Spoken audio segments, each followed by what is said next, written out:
અને એમાં પણ આશ્વિન માસ, મેં કહ્યું એમ 4 નવરાત્રિમાં પહેલી નવરાત્રિ દેવી ભાગવતીની સાક્ષી પૂરે.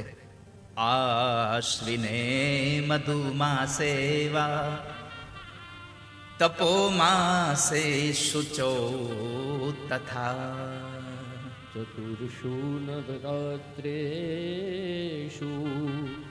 વિશેષાત ફલદાયકમ. 4 નવરાત્રિઓ છે, આશ્વિન, મધુ, ચૈત્ર અને છેલ્લી નવરાત્રિ અષાઢ, સુચૌ, પવિત્ર.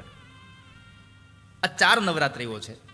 એમાં આશ્વિન માસમાં જો કોઈ માની ઉપાસના કરે તો આ નવરાત્રિમાં જે ઉપાસના કરે એને માં વિશેષ ફળ આપે છે. ચતુર્થ નવરાત્રેષુ વિશેષાત ફલદાયકમ. આનાથી શું પ્રાપ્ત થાય? સૂત નામના મહાપુરાણે કીધું શું ન થાય. કોઈ પૂછ્યું કે આ કથા સાંભળવાથી લાભ શું, શું ફાયદો થાય? શું ન મળે? તો એટલું જ જોઈએ.